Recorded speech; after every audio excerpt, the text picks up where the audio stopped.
Generalmente cualquier material audiovisual, ya sea un documental o una ficción o incluso una publicidad, trata de contar una historia. En mi caso trato de que esa historia sea de interés para alguien más, aparte de mí y mis familiares más cercanos. Para eso hay que tener muy claro qué es lo que uno va a contar y cómo va a contarlo. Y escribirlo. Eso se llama hacer un guión. ¿No es cierto, profesora? Es así, muy bien, Juan. Y el primer paso es tomar ciertas decisiones. ¿Qué queremos contar? ¿A quién va dirigida nuestra historia? ¿Cómo vamos a hacerlo? ¿Qué queremos contar? ¿Algo que vivimos? ¿Una noticia? ¿Algo que leímos o imaginamos? Esto va a ser el tema o idea de nuestro futuro video. Con la segunda pregunta decidimos a quién está dirigido lo que vamos a contar. ¿A toda la escuela? ¿A nuestros amigos? ¿A un público que no conocemos? Estas dos decisiones, qué y para quién, nos llevan a responder la tercera pregunta, que tiene que ver con la forma en la que vamos a contar nuestra historia. Es decir, qué recursos narrativos van a ser los más convenientes para contar esa historia a ese público. Por ejemplo, en un documental, los recursos que pueden ayudarnos son tener entrevistados o un conductor que lleve adelante el relato. También podemos agregar información con gráficos o con imágenes de archivo. En la ficción, el principal recurso son los personajes, que con sus diálogos y acciones van desarrollando la historia. Otro recurso básico, tanto en documental como para ficción, es tener un relator en off que guía, comenta y amplía lo que se ve. También existe la elipsis, que es cuando se excluye un momento poco interesante para el espectador. Veamos cómo funcionan estos recursos narrativos en el video que hice con mis alumnos. Bueno, a ver, presentate y contanos como representante de tu grupo a dónde te fuiste en tu viaje de estudios. Bueno, me llamo Pablo Fernández, estoy en el segundo año del secundario. Con mis compañeros fuimos a la quebrada Humahuaca, Jujuy, para hacer observaciones de geología. Fue toda una experiencia, además nos quedamos a dormir en carpa, la verdad estuvo buenísimo.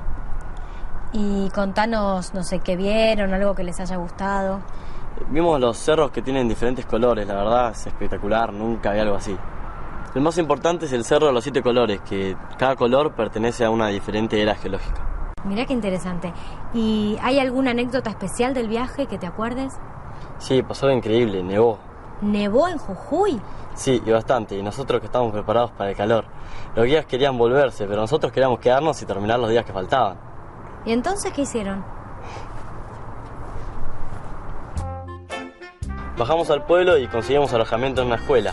Los guías compraron ponchos al por mayor y nos pudimos quedar los días que faltaban. Bueno, buenísimo. Y los felicito por sus ganas de aprender y sobre todo por superar las dificultades.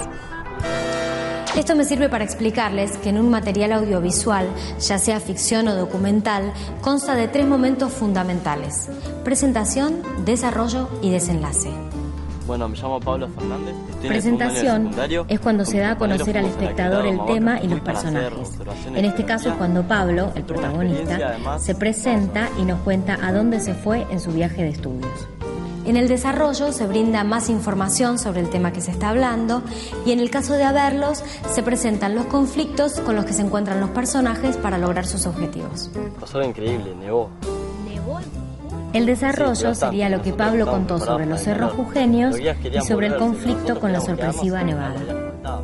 El cierre de la narración es el desenlace.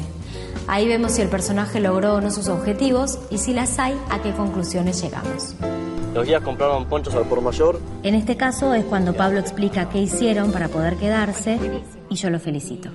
Si bien estos 3 momentos pueden aparecer en otro orden, siempre tienen que estar en cualquier historia que narremos. Y algo más, la última palabra siempre la tiene el director. Estos fueron algunos conceptos generales para hacer un guión. Ahora hay que sentarse, escribirlo y reescribirlo. Y reescribirlo y reescribirlo. Y reescribirlo hasta que quede lo mejor posible. En mi experiencia, la inspiración llega cuando uno se sienta a trabajar.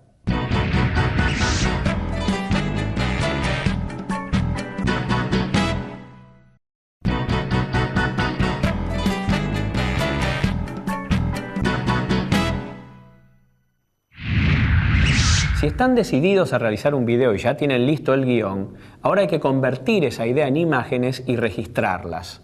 Acuérdense que además de informar, las imágenes también pueden transmitir emociones. En este momento del proceso, nuestra herramienta principal es la cámara. ¿La vemos, profesora? Hay gran variedad de tipos de cámaras, desde las profesionales hasta las que vienen integradas a otros aparatos como los celulares. Las principales diferencias son la calidad de imagen, la cantidad de tiempo que pueden grabar y la mayor o menor dificultad que tienen para manejarlas. Fuera de las cámaras profesionales, las cámaras de video hogareño son las que tienen mejor calidad de imagen y sonido. Estas cámaras, aparte de tener una batería que dura varias horas, pueden grabar en cassettes o DVDs entre 40 y 60 minutos. Funcionan bien con casi cualquier tipo de iluminación. En cambio, los celulares con cámara, si bien tienen una calidad de imagen menor, son mucho más accesibles económicamente. Son livianos, son manuables, se pueden utilizar en cualquier momento y lugar, pero tiene que ser en un lugar con muy buena iluminación, como este. Y hay que tratar de hacer planos cercanos porque no hacen foco a lo lejos y tampoco tienen mucha calidad de sonido. Se me acabó la batería. Lo voy a cargar. Dale. Esa es una de las desventajas que tiene el celular. Ya sea por la capacidad de memoria o por la cantidad de batería, no pueden grabar por mucho tiempo, pero sirven para registrar momentos fugaces o para grabar cuando no podemos llevar una cámara común. Entre estos dos extremos de calidad encontramos las cámaras de fotos digitales, con posibilidad de grabar imágenes y algunos sonidos.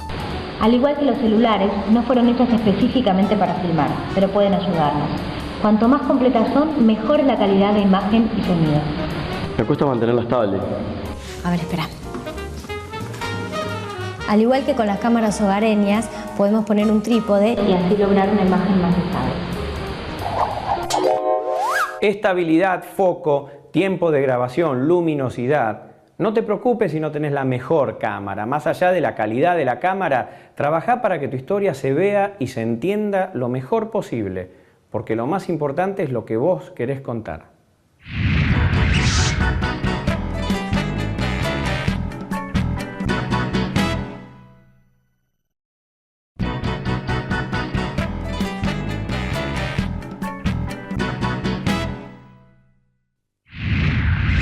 Parece obvio, pero para filmar es necesario que los objetos, personas y lugares estén iluminados de manera tal que la imagen sea visible y expresiva al mismo tiempo. Este control técnico y también artístico de la luz se llama dirección de fotografía. El director de fotografía es uno de mis colaboradores más importantes, es como si fuera mis ojos. Y ahora pasemos a quien es como mi voz. Lo que Juan diría es que la cámara no percibe como lo hacen nuestros ojos. Algo que vos ves bien, para la cámara puede ser más oscuro o demasiado luminoso, o los colores pueden reproducirse con tonos distintos. Por lo tanto, la cámara se ajusta manual o automáticamente a las condiciones de luz que tenga el lugar en donde vamos a grabar, que puede ser interior o exterior, día o noche. Pero por más que la cámara se adapte a las condiciones lumínicas del lugar en donde vamos a grabar, la cantidad de luz que tengamos va a determinar la calidad de imagen. Y nosotros necesitamos que se entienda bien y que se vea bien. Por eso, y sobre todo en un documental, es muy importante tener las mejores condiciones de luz que podamos tener. La principal fuente de luz que tenemos es el sol, pero hay que tratar de evitar ponernos de frente a él porque puede provocar un contraluz muy molesto. Por eso conviene acomodarnos de tal manera que el sol quede a un costado o detrás de la cámara. Y si la escena está ubicada en la sombra, simplemente hace que las personas se muevan hacia donde está la luz. Si aún estando la luz, los ojos o alguna otra parte de la persona aparece oscura, te podés ayudar con un telgopor, porque la luz que refleje va a rellenar las zonas oscuras. Cuando grabas en un interior, intenta que la situación que querés registrar suceda lo más cerca posible de la fuente de luz, ya sea una luz de techo, un velador o una ventana. Pero ten mucho cuidado con los contraluces, por ejemplo cuando la cámara está enfrente a una ventana por donde entra mucha luz del sol. Como Juan dijo, no solo se ilumina para que se vea bien, sino también para crear climas que ayuden a contar nuestra historia, al darle cierta expresividad a la imagen. Según cómo iluminemos, podemos crear. un ambiente tétrico o de terror, o alegre y festivo, o simple y natural como para una entrevista. Vos podés experimentar hasta encontrar el clima que más va con la necesidad expresiva de tu relato. Y durante la filmación, presta atención a la continuidad de luz. Esto es, que entre plano y plano no haya mucha diferencia de la intensidad de luz y de la dirección de la luz. Porque así es como lo hacen los profesionales, ¿no, Juan? Efectivamente, y como todos los rubros técnicos, la iluminación debe estar en función de la historia que contemos, pero además puede agregarle un extra a la imagen, belleza. No te preocupes, yo sé que parece complicado, pero siguiendo estas pautas, iluminarte va a ser más fácil.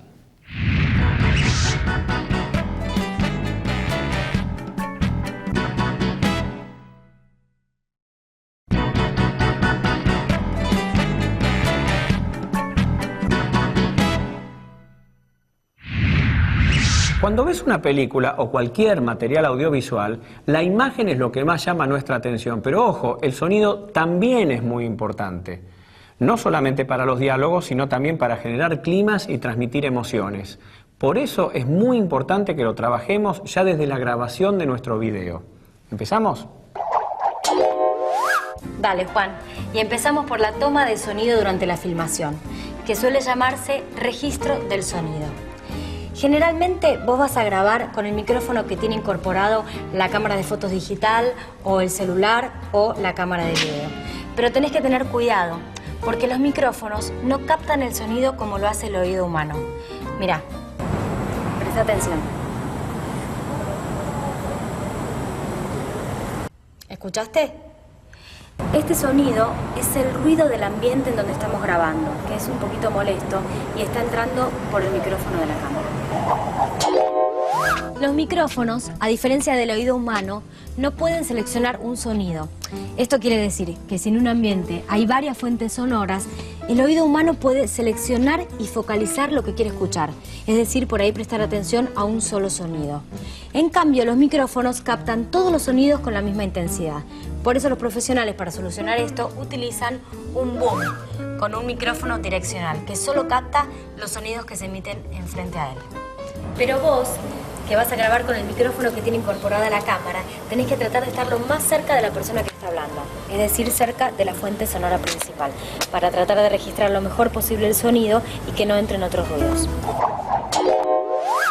En situaciones difíciles como esta, lo ideal es utilizar un micrófono de mano, que es el que utilizan habitualmente los periodistas. Tiene esta desventaja, que no puedes alejarte mucho de la cámara. Pero bueno, de todas maneras, lo ideal es que vos trates de grabar en lugares en donde no haya ruido, para que los diálogos o testimonios se registren con la mayor claridad posible. La mejor manera de supervisar cómo se está grabando el sonido es monitorear usando auriculares. Así estamos bien seguros de que no entre ningún ruido extraño o ajeno a la escena. Por ejemplo, vos podés pensar que como estamos en un lugar prácticamente a solas, sin ruido ambiente, ni voces, ni ruidos molestos, nada interferiría en la grabación de sonido. Pero hay reverberancia. Esto quiere decir que el sonido retumba. Para evitar este efecto, podemos usar cortinas o frazadas o un colchón en el piso, lo primero que consigamos. 1, 2, 3, probando. Si tienes una computadora con un programa de edición, podés mejorar tanto las imágenes que filmaste como el sonido registrado. Una vez que pasaste las imágenes a la computadora y las editaste, podés hacer correcciones, agregar música y grabar un relato en off. Un relato en off es cuando se agrega una voz sobre la imagen ya filmada. La mejor forma de hacerlo es grabando y mirando a la vez. Tener un relator en off que guía, comenta y amplía lo que se ve. Después esa grabación se pega con la imagen correspondiente, haciendo coincidir los tiempos. Tener un relator en off que guía, comenta y amplía lo que se ve. Con el mismo proceso podés hacer correcciones, es decir, volver a grabar diálogos que por ahí se registraron mal durante la filmación. Y también podés agregar música, ya sea para darle más emoción a un momento o para reforzar el significado de alguna escena. Mira, fíjate.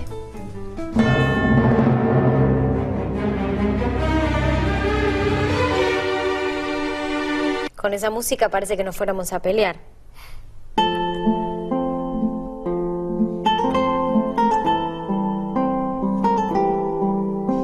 En cambio, la misma imagen con otra música da un efecto completamente distinto. Romántico. Es un ejemplo. También podemos usar música para presentar a un personaje muy importante. No te olvides de la capacidad expresiva del sonido. Te puede ayudar a contar desde acciones que no se ven hasta los sentimientos de un personaje. Pero tampoco quieras tapar todas las pausas con música o sonido ambiente. A veces un silencio dice más que 1000 palabras.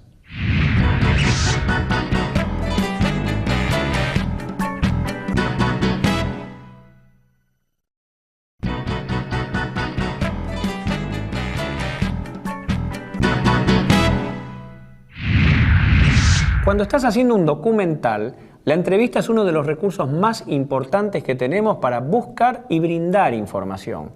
Se trata de hacerle preguntas a alguien que sabe sobre el tema que contaremos en nuestro video, como la profesora, que ahora nos va a explicar cómo hacer una entrevista. Bueno, empezamos por la presentación de la entrevistada. Muy bien. Me llamo Mercedes Bustamante y soy profesora de segundo año. O también se me puede presentar simplemente con gráfica. ¿Y en qué caso se usa la entrevista? Se usa para contar un hecho que pasó y que no vivimos. Puede ser una pelea, un partido de fútbol, un viaje. Entonces entrevistamos al protagonista del hecho o a un testigo del hecho. También se utiliza para saber la opinión de alguien sobre un tema, por ejemplo, qué opinan los padres sobre el secundario. Entonces ahí te conviene tener varios testimonios. O también para saber qué opina un experto sobre un tema que sabe mucho. Ah, como usted ahora. Bueno, sí. ¿Y estamos bien así para hacer la entrevista? Más o menos, porque así sentados lado a lado podría confundirse quién es el entrevistado y quién es el entrevistador. Incluso también puede confundirse el nombre del zócalo. Ah, bueno, en ese tema usted es la que sabe, profe, así que... Que el entrevistador y el entrevistado aparezcan encuadrados de diferente manera ayuda a distinguir quién es el que más va a hablar. Y también le da más protagonismo al entrevistado. Entonces, ¿el entrevistado es el protagonista? Generalmente sí, pero también puede pasar que el entrevistador tenga una presencia significativa, ya sea porque guía la entrevista hacia donde más le interesa o porque emite sus propias opiniones, por ejemplo. ¿Y hay mucha diferencia entre que el entrevistador aparezca delante de cámara haciendo las preguntas o que esté fuera de cámara sin que se lo vea? No, no hay mucha, pero el hecho de que no aparezca le da todavía más protagonismo al entrevistado. ¿Así está bien? Así está perfecto, muy bien. Y el entrevistado, que en este caso soy yo, tiene que contestar mirando a cámara. Por eso está muy bien donde te ubicaste, bien cerquita de la cámara. ¿Por qué? Porque si yo contestara, por ejemplo, al costado, sí, no, queda un poco raro, ¿no? En cambio, si te contesto a vos bien cerquita de la cámara o mismo a la cámara, pareciera que le estoy prácticamente hablando al espectador. ¿Y esa imagen queda siempre igual? Sí, pero bueno, si querés darle algo de variedad, podés mostrar un gesto expresivo del entrevistado. Por ejemplo, haciendo zoom a la boca o a las manos o algún objeto significativo de su entorno, para luego volver al plano más abierto. Esto hay que hacerlo de una manera muy prolija durante la filmación porque es algo que después no podés arreglar en la edición, porque cortarías la continuidad de sonido. ¿Y en cuanto a las preguntas? Para ser claros al preguntar y no olvidarnos de nada importante, lo más conveniente es tener redactadas las preguntas de antemano. Y también tienen que guardar un orden según el contenido del tema. ¿Por qué? Porque es importante que las respuestas tengan cierta coherencia y que sean entendibles para el público. Por ejemplo, una de las tácticas es empezar preguntando lo más sencillo para llegar a lo más complicado. ¿Y siempre tiene que aparecer el entrevistador, ya sea delante o detrás de la cámara? Muy buena pregunta. El entrevistador puede aparecer delante de la cámara, detrás de la cámara o no aparecer en absoluto. En ese caso, el entrevistado va a contestar la pregunta retomando la pregunta como si no se hubiera hecho. ¿Y qué quiere decir retomando la pregunta? Retomar la pregunta quiere decir elaborar la respuesta como si fuera una oración completa. Y generalmente se usan las mismas palabras de la pregunta como acabo de hacer yo. ¿Algo para agregar? Sí, que la entrevista puede resultar un poco estática. Por eso es conveniente usarla en videos de corta o mediana duración. Si van a hacer un video largo, por ahí es mejor combinarlo con otros recursos como pueden ser imágenes de archivo o gráficas explicativas. Gracias, profe. Una entrevista ejemplar. La entrevista es mayormente un recurso del documental, pero también puede utilizarse en la ficción. Puede ser que haya una entrevista dentro de la historia que estamos contando o que a través de una o varias entrevistas vayamos develando lo que queremos narrar.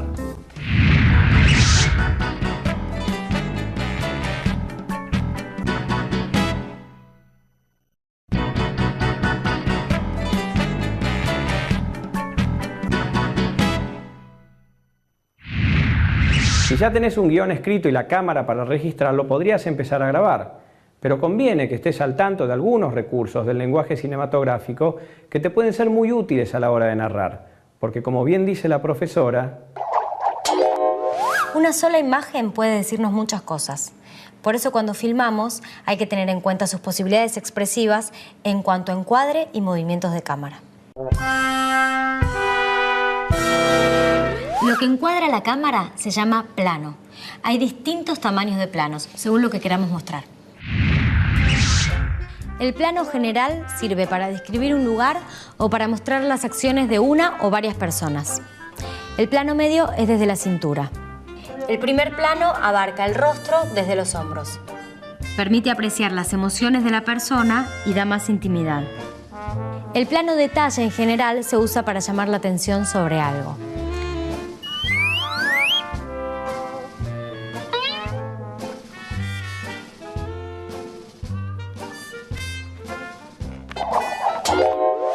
El movimiento libre de la cámara, siguiendo un sujeto o explorando un lugar, se llama cámara en mano. La mayor virtud que tiene es la posibilidad de movimiento de la cámara, pero el movimiento tiene que ser controlado para no distraer al espectador. Los movimientos más comunes son el paneo, que es cuando la cámara gira sobre su eje siguiendo una acción linealmente en sentido horizontal o vertical, que es más bien descriptivo, y el zoom, que sirve para llevar la atención de algo general a algo particular o viceversa. Pero no lo uses demasiado porque puede resultar un poco molesto visualmente. Bueno, creo que ya tenés una idea básica sobre cómo filmar. Acordate siempre de revisar que esté cargada la batería, que haya espacio libre en el DVD, cassette o memoria. Y a la hora de filmar, trata de llevar alargues, adaptadores de enchufe, el cargador de la batería y ¿qué más podemos hacer para prepararnos, Juan? Es importante tener una idea de los planos que querés hacer y de cómo van a ir unidos unos con otros. En mi caso, yo trato de que la cámara no se note, de que esté siempre en función del guión, de los actores y de la acción. Así que, planeá, ensayá y largate.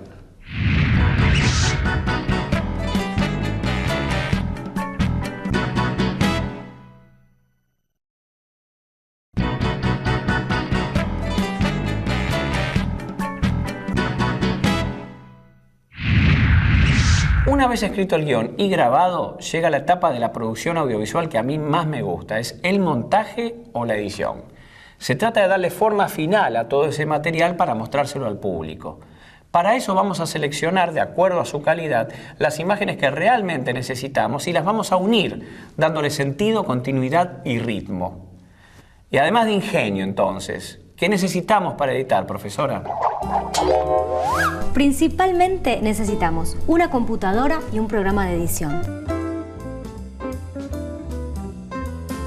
Antes que nada tenemos que pasar las imágenes grabadas en el cassette de la cámara a la computadora. A este proceso se le llama capturar imágenes. Para esto, primero conectás la cámara con el cable apropiado a la computadora. Acordate que tiene que estar apagada. Después la prendés en modo de reproducción y finalmente capturás para lo cual seleccionás el modo de captura más apropiado dependiendo sobre todo cómo querés que se vea tu trabajo final. Si querés que se vea en DVD o en CD o por internet. Ahora que ya capturamos las imágenes grabadas, podemos pasar a la edición propiamente dicha.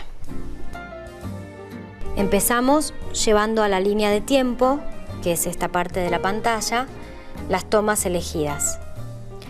Toma se llama el segmento de imagen que va desde un corte a otro. Y el corte es el momento en el que termina una toma como esta y se pasa a otra, como esta. En la línea de tiempo acomodás las tomas según el orden establecido en el guión y podés ver cuánto dura tu video. A veces podemos cambiar lo que indica el guión, ¿no? Sí, totalmente. Esta etapa del proceso audiovisual tiene que ser tan creativo como todas las demás. Acá se te puede ocurrir una forma más interesante de contar lo mismo. Por ahí, no cambiarlo todo, pero sí mejorarlo. En la edición podés cambiar las texturas y los colores de las imágenes. Podés agregar fotos dándoles duración y emplear transiciones. En los programas de edición, las transiciones son los pasos entre toma y toma diferentes al simple corte. Pueden ser fundidos, por ejemplo, fundido a un color, que comúnmente es a negro, fundido de un color a una imagen, y fundido encadenado, cuando va desapareciendo una imagen y al mismo tiempo va apareciendo otra. Además de los fundidos, otro tipo de transiciones son las cortinas, que las provee el programa de edición. Hay diferentes y muy variadas. También, cuando conozcas bien el programa, vas a poder hacer separadores gráficos muy lindos, como este. Bueno, ya trabajamos la parte visual de la edición. Ahora nos falta el sonido. Con el programa de edición podés corregir algún diálogo, añadir voz en off y agregar efectos de sonido o tu canción favorita. Ejercita y practica mucho, así vas a poder manejarlo muy bien. ¿Y si no tengo compu? Si no tenés compu, no pasa nada. Podés editar en cámara. Esto es filmar en el orden que querés que aparezca tu video. Tenés que ser muy prolijo en el comienzo y en el final de las tomas, sin que la cámara se vaya hacia abajo o se siga moviendo cuando todavía estás grabando. Hay que hacer muchos videos para aprender y mejorar, como todo. Tiene razón, hay que experimentar sin miedo, sobre todo en la edición, que es una etapa de la producción audiovisual generalmente más tranquila, muy lejos del ajetreo de una filmación. Podés probar con distintos ritmos, alterando el orden cronológico o aún eliminando partes del video que ahora te das cuenta que no son necesarias. Yo te recomiendo mostrarle lo que vas editando a distintas personas. Es la mejor manera de probar si el público capta lo que vos querés contar.